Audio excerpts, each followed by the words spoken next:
दामिनी से बात करके शालिनी जी जड़ हो गई। समझ ही नहीं पा रही थी कि बेटी को कैसे समझाए।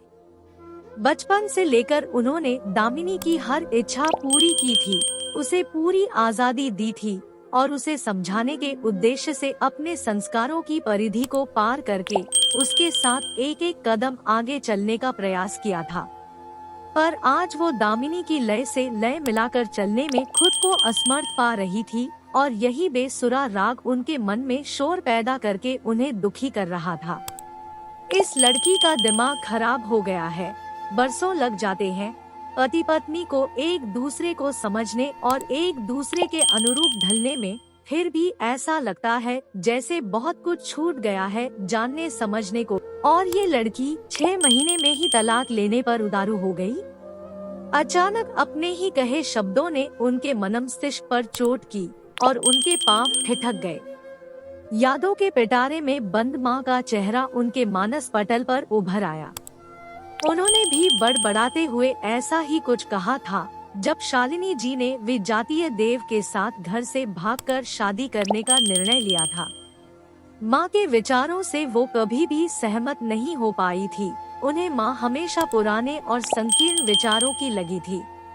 उनके अनुसार तो लड़की के लिए समाज में बस बंधन ही बंधन थे। शालिनी जी सोचती, जब परिवर्तन सब ओर है तब ट्रेडिशनल लाइफस्टाइल और वैवाहिक संबंधों की व्याख्या भी आधुनिक होनी चाहिए। अब न पति परमेश्वर है और न ही स्त्री घर की लक्ष्मी। कभी कभी उनका विरोध मुखर हो उठता तो शालिनी जी अपनी माँ की नजर में बिगड़ी और सिर चढ़ी लड़की बन जाती और मामला पापा के न्यायालय में पहुँच जाता। ऐसी विकट स्थिति में पापा उस समय तो उन्हें डांटते, लेकिन बाद में समझाते भी थे, बेटी तुम्हारे और तुम्हारी माँ की सोच में एक पीढ़ी का अंतर है। तुम अपनी पीढ़ी के अनुसार सोचती हो और तुम्हारी माँ अपने समय के अनुसार। शालिनी जी सोचती, जब पापा इस बात को समझ सकते हैं तो माँ क्यों सोचती है कि मैं उनके विचारों के अनुसार जीऊं।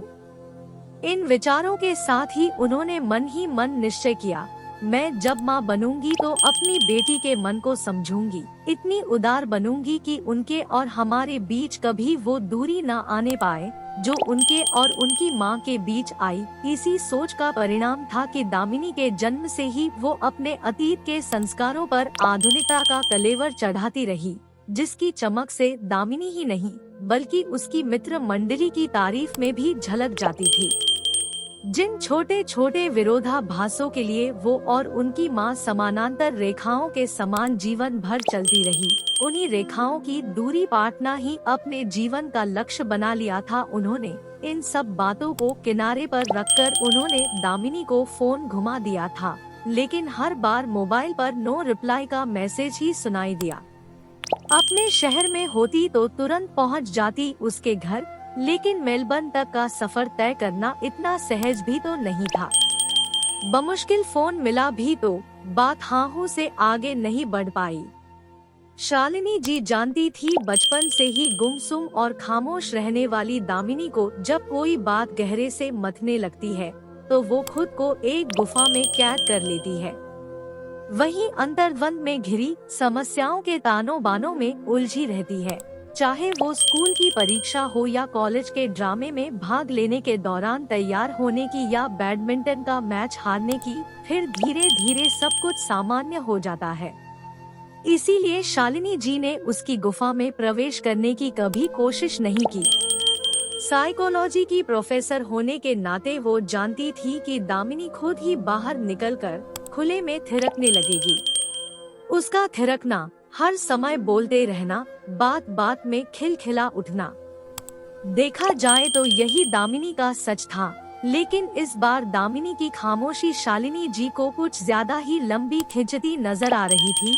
बचपन से लेकर जवानी तक कितने जतन से उसे संभालती आई है, उसके ही दायरे में बंधे, उसके इर्द गिर्द घूमते हुए, पल पल उसे बढ़ते देख, उसकी छोटी छोटी गतिविधियों का अवलोकन करते हुए अपने बारे में सोचने तक का विचार उनके ज़हन में कभी नहीं आया। दामिनी का बचपन शालिनी जी के संस्कारों और विचारों के अनुरूप ढलता चला गया।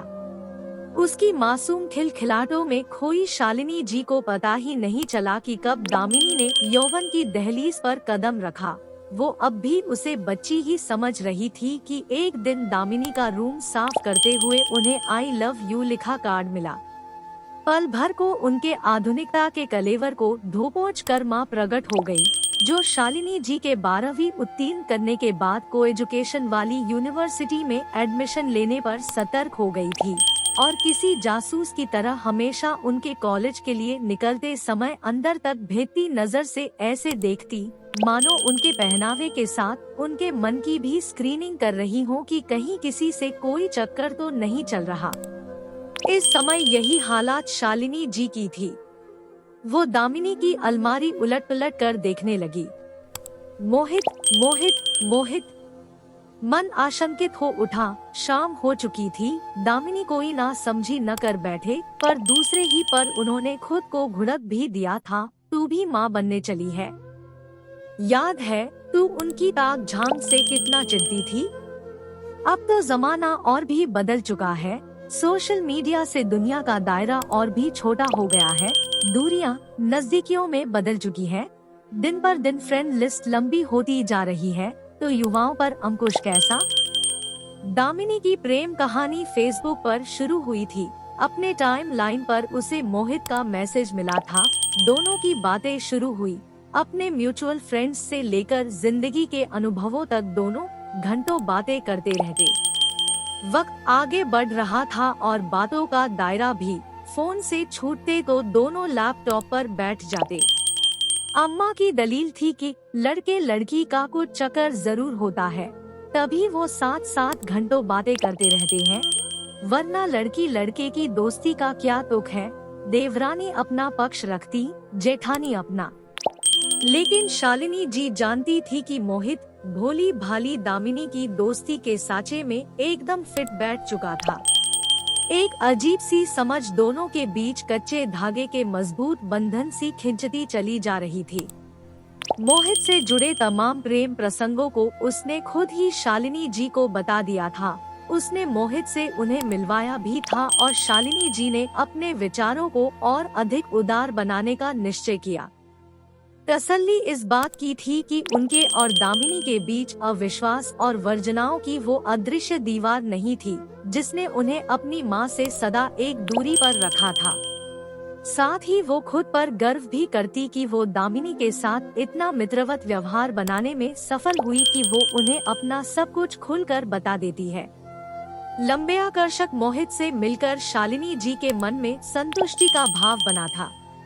शिक्षित, शिष्ट और गंभीर दामिनी जैसी युवती के लिए मोहित के अतिरिक्त और कोई सुयोग्य वर हो भी नहीं सकता था। कुदरत ने दामिनी को रूप भी तो अद्भुत दिया था। शालिनी जी ने अपने अनुभवों से यह निश्चय कर लिया था कि वो दामिनी की शादी जात पात और प्रांत के भेदभाव से परे उसके मन भावन वर से ही करेंगी। मोहित के साथ ब्याह करके दामिनी मेलबर्न चली गई। कुछ दिनों तक तो दामिनी के साथ मेल का आदान प्रदान बड़े जोर शोर से चलता रहा। फेस टाइम पर भी नियमित बातें होती रहती। फिर धीरे धीरे दामिनी के मेल की लंबाई कम और अवधि बढ़ने लगी। शालिनी जी मन को आश्वस्त करती, नया घर, नया कैरियर और कुछ मोहित के प्रेम में खोए रहने के कारण दामिनी अब पहले जैसी तत्परता से मेल नहीं भेज पाती होगी। अचानक ही दामिनी के मेल में से मोहित का नाम गायब होने से शालिनी जी चौंकी तो जरूर थी, लेकिन दामिनी और मोहित के संबंधों में किसी तरह की टूटन या दरार की बात वो तब सोच नहीं पाई थी। और अब दामिनी का मोहित से तलाक लेने का निर्णय। कमरे की बत्ती बुझाकर वो बिस्तर पर लेट गई। धीरे धीरे सन्नाटा छा गया। रात की निर्जनता चारों तरफ के माहौल को निगलती जा रही थी। रात अपना सफर तय करती रही। दीवार पर टंगी घड़ी घंटा दर घंटा बजाए जा रही थी, लेकिन शालिनी जी की आंखों में नींद नहीं थी। दिमाग हजार चिंताओं की गुत्थियां बुनता जा रहा था। कहीं मोहित के साथ कोई मारपीट, या मोहित का किसी दूसरी औरत के साथ अफेयर जैसी कोई बात, या फिर पैसे की तंगी। कुछ तो हुआ होगा, वरना 6 महीने के वैवाहिक जीवन का अंत सेपरेशन तो नहीं हो सकता। माँ थी, हर पहलू से सोचना जरूरी भी था। नहीं समझ पा रही थी कि दामिनी ने इतना बड़ा कदम उठाने का निर्णय क्यों और कैसे ले लिया। पहले शादी, फिर तलाक, उसके बाद फिर नए जीवन साथी की तलाश। ये सारी प्रक्रिया न इतनी सरल है न सहज। उन्होंने खोई खोई आंखों से चारों ओर देखा, फिर जैसे अपने आप से ही बोली, काश एक बार दामिनी से मिल लेती। बहुत इंतजार नहीं करना पड़ा था उन्हें। सुबह नींद से उठी ही थी तभी किसी ने पुकारा, मम्मा। हड़बड़ा कर देखा तो मुंह से आवाज नहीं फूटी। सांसों की गति मानो रुक गई। दामिनी खड़ी थी उनके सामने, आंखें पथराई, चेहरा कुम्हलाया हुआ। शालिनी जी ने उसे बाहों में भरकर प्यार किया। उधर निष्प्राण सी दामिनी जाकर अपने कमरे में लेट गई। 2-4 दिन ऐसे ही बीत गए। शालिनी जी अतिरिक्त सौम्यता और स्मित के साथ बेटी को दुलारती रही थी। समझ नहीं पा रही थी क्या कहें कैसे कहें। दामिनी थोड़ा व्यवस्थित हुई तो उन्होंने अपना प्रश्न पूछा था।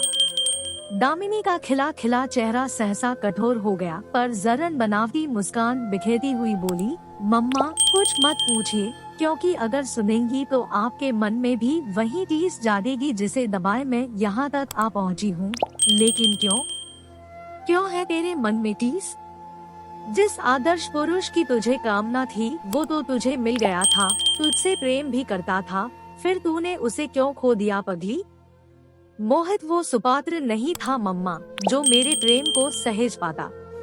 लेकिन उसमें कमी क्या थी दामिनी? एक पूर्ण पुरुष में जो गुण होने चाहिए वो सब कुछ तो उसमें थे, फिर उसे तूने पूरे मन से अपनाया था। हाँ, देखने में वो एक संपूर्ण पुरुष ही था, तभी तो उसके प्रति तन मन से मैं समर्पित हो गई थी, पर वो तो मन से, विचारों से गंवार व जहिल था। घृणा से दामिनी का गला रुंध गया। लेकिन इतना आगे बढ़ने से पहले कम से कम तूने उसे परख तो लिया होता। शालिनी जी ने बेटी को झिड़की दी। क्या परखती? और कैसे परखती? आंसुओं को पीने का प्रयास करती दामिनी हारे हुए स्वर में बोली, मैं तो यही जानती थी कि कैसा ही कुपात्र क्यों न हो, प्रेम का दान पाकर सुपात्र बन ही जाता है। मेरा यही मानना था कि प्रेम का पारस स्पर्श लोहे को भी सोना बना देता है। आंखों से टप टप गिरते आंसुओं की अनवरत धार से दामिनी का पूरा चेहरा भीग गया था। शालिनी जी चुपचाप बेटी के भीतर जमे हिमखंड को पिघलते देखती रही, फिर कोमलता से उसके हाथों को अपने हाथ में लेकर पूछा, तो क्या मोहित धोखेबाज? नहीं मम्मा, मैं उसे धोखेबाज नहीं कहूँगी। फिर होठों पर व्यंग भरी मुस्कान भरकर बोली, वो तो शायद प्रेम की तलाश में अभी भी भटकता फिर रहा होगा।